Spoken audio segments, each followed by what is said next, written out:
Now moving out. 16th Street, Mission. This is a red line train. The doors are closing. Please stand clear of the doors. The San Francisco Bay Area Rapid Transit District, BART, is a heavy rail public transit system that connects the San Francisco Peninsula with communities in the East Bay and South Bay, with 131 miles of track and 50 stations. Today, the BART system is essential to the health of our region's economy, connecting workers and businesses and relieving regional traffic congestion. BART ridership has been impacted by the COVID-19 pandemic and remote work trends in the Bay Area. Prior to the pandemic, BART served 405,000 trips on an average weekday. Today, it's just under 200,000. Like here, as you can see, on a normal weekday just before noon, the foot traffic is scarce. It's noticeably quiet, almost eerie if you've known San Francisco from before the pandemic. If you lived here during the city's peak years, you'll attest to the stark contrast today. It feels very depressing walking around. Every neighborhood, once bustling with people day and night, now seems like a shadow of its former self. There was a time when the city felt alive 24/7. You couldn't turn a corner without stumbling upon some event or party, street fairs, art shows, gallery openings, live music, or just impromptu gatherings. Every weeknight, without fail, there was something happening in a different neighborhood. The nightlife was vibrant and entertaining. My friends and I would regularly meet up during weekends and head downtown or to different parts of the city for an adventure. Whether it was just hanging outside a dive bar, hitting a hookah lounge, or dancing at a club until the early morning, those nights were full of energy and excitement. But today, things have changed dramatically. Data from 2025 show that foot traffic downtown is still struggling to recover fully. For example, the San Francisco Center Mall has seen a 63% drop in foot traffic since 2019, and many flagship stores like Nordstrom and Bloomingdale's have closed, leaving large vacant spaces that used to be retail hubs. Yet, interestingly, neighborhoods with shopping centers like Stonetown Galleria in the southern part of the city experienced a 26% increase. Neighborhoods with shopping centers like Stonetown Galleria in the southern part of the city experienced a 26% increase in foot traffic, showing pockets of the city still thriving outside the downtown core.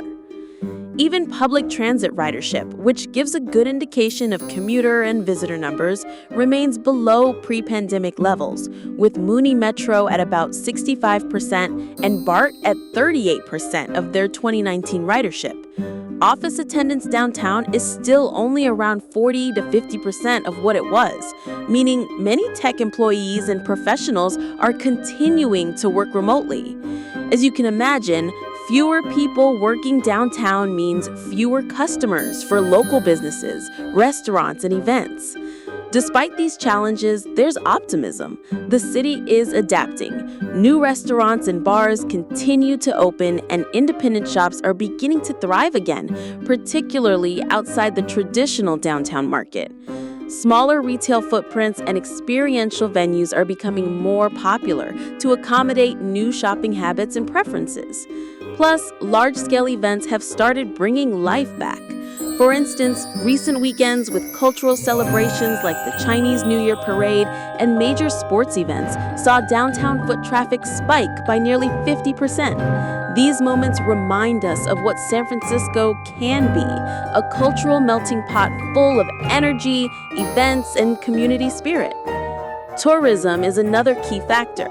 While international visitors, especially from China, have decreased, the city still welcomes millions of travelers eager to experience its iconic landmarks, the Golden Gate Bridge, Fisherman's Wharf, the vibrant neighborhoods.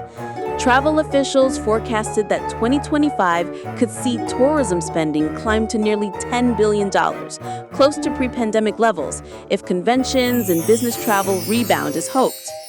Still, the changes have left the city quieter on a normal weekday.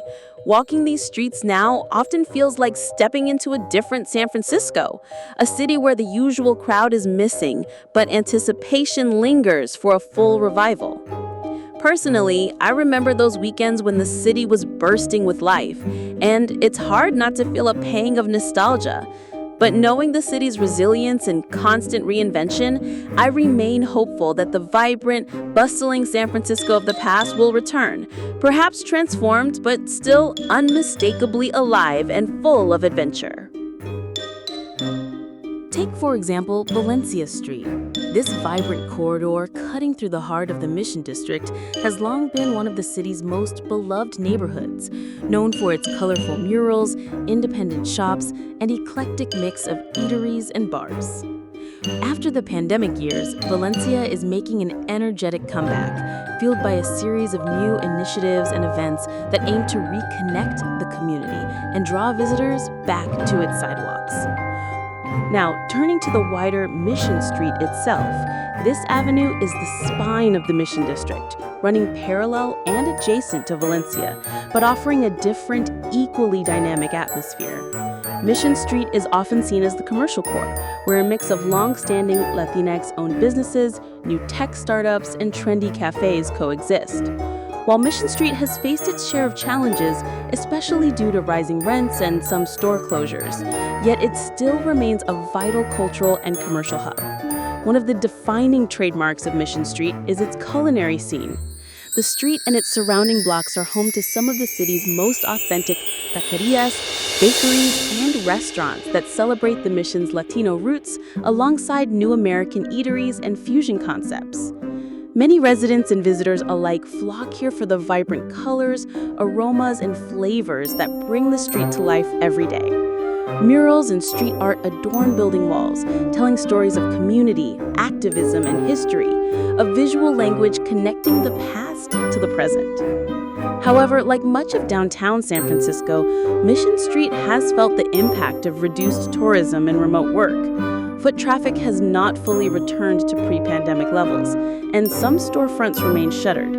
Yet the spirit of the neighborhood shines in its embrace of pop-up shops, cultural festivals, and street fairs like Carnaval San Francisco.